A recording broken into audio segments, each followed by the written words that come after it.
Here now for the latest on the war in Ukraine. Retired Army Colonel and former advisor to the Secretary of Defense under Trump, Colonel Douglas Macgregor. Doug, welcome back to the program.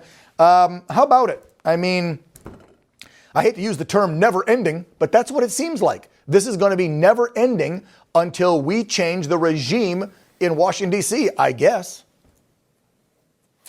Well, everybody, I think, increasingly is looking forward to regime change in Washington, except the people that live in Washington. They're happy with the way things are. Once you leave this city and go anywhere else, you encounter a lot of unhappy Americans.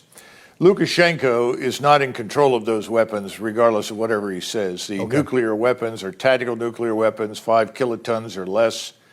Those are handled by Russian troops from the Russian armed forces, and it's very simple. The White Russians or Belarusians do not have forces trained to use those or maintain them or anything else. So, no, this is still under Moscow's control, and I think this was really at Lukashenko's request, who is very concerned that he could be a target of some regime change operation. We've already tried to remove him a couple of times with help from the National Endowment for Democracy or America's answer to the Communist International. We go into these countries, preach democracy, and then try to change the government.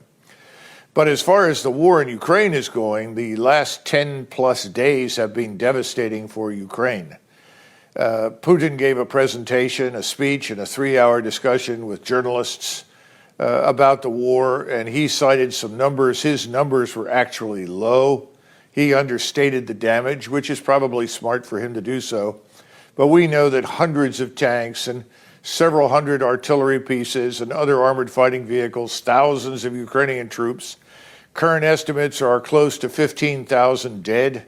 And we don't have any idea how many thousands are wounded, but we know the hospitals, the nearby evacuation areas are all full of wounded. So this has been nothing short of a disaster. They've made no progress at all. They've never reached the main defensive belt. All the fights have been on the periphery or just inside the security zone. And remember, just 20 to 25 kilometers in front of the defenses that Russia has built is this thing called the security zone. And that's where the Ukrainians have gotten, and that's where their offensive has ended. Now, Colonel, those numbers you were just given, that's just in the last 10 days of this offensive, correct? Yeah, wow. Yes. Some big numbers. When this first started, within the first 3, 4, 5 days, they lost 7,000 killed. And that's why now people are estimating more than twice that number are dead. Almost all of the tanks that are being destroyed, not all, but almost all, are Western manufacture. So we're seeing French, German, British equipment that's being destroyed on the battlefield. And again, in most cases, these tanks, all of this equipment is being destroyed by artillery. And it's largely because the Ukrainians attack into an area, they find themselves in a minefield, they try to get out of the minefield, and while they're stuck in the minefields, they're being annihilated. Then when they try to turn back to their lines, the Russians have already deployed aerial delivered mines behind them. So now they have to break through minefields behind them that didn't exist when they first attacked. Is this the latest offensive? This is a catastrophe. Yeah. So my question then was going to be, this is just is that probably why that Biden then sent all this latest cash, is because of this last 10-day offensive where they've taken so many casualties and so much artillery? Because we're looking at these numbers going, $325 million for direct aid, but then billions more for more equipment, artillery, ammunition, da-da-da. This has to be connected, right? They had such staggering losses. Here's some more money. Here's some more equipment. Well, I'd say you're right normally. The only thing I would add is that there's this historic American strategy that says that if you're failing, go big. In other words, double down on the wrong course of action, reinforce failure, continue to dig the hole deeper until there's no way to get out of it. And I see that happening in Ukraine. The intelligent thing at this point would be to say, congratulations, Ukraine, you've done all that you can do. We have to be realistic now. We can't sacrifice the entire country and its population and have nothing left. So it's time to talk. But there's no evidence for that. I think we really are ready to fight this down to the last Ukrainian.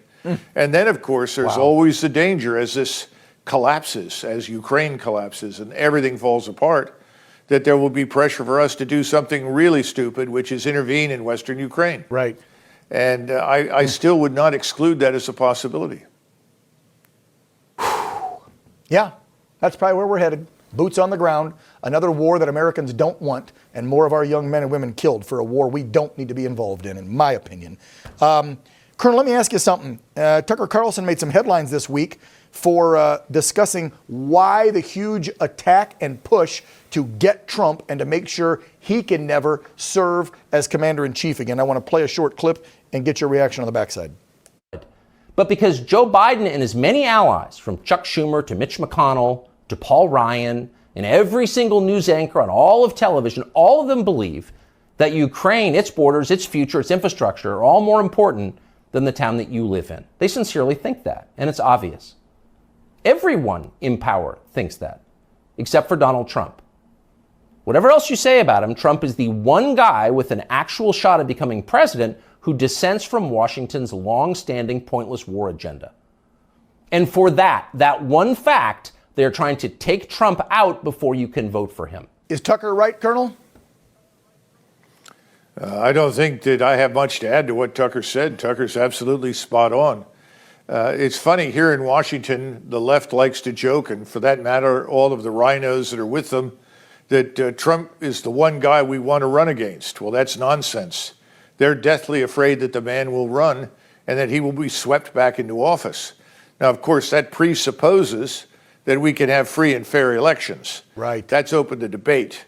Our electoral integrity is at an all-time low.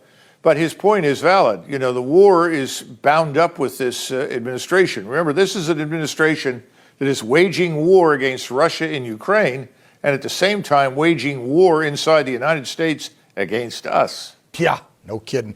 Only a couple seconds left. My last question to you, totally separate from what's happening with Russia and China. And I think you wrote on this. We got the headline up there, guys. The U.S. is confirming that China now has a spy base in Cuba. I mean, they had police stations in our own country. They've been buying farmland. They fly balloons over us. And now they're spying on us from Cuba. Your reaction to this? Because we know the bought and paid for president, alleged guy, is not going to do anything against China. Your thoughts? The Chinese are heavily engaged in Mexico, not just Cuba. Cuba has been a platform for anybody that is anti-American for a long time. If you go back to the 1930s when the Spanish Civil War was raging, they supported the communists in Spain, that is Mexico, Venezuela, and Cuba. Not much has changed. These countries are hostile to us. So they all offer the Chinese, Russians, anybody that they think could be hostile to us a home. And yes, they're operating freely in Cuba, but they're also operating very effectively in Mexico. And of the two right now, I would consider the presence in Mexico to be far more dangerous.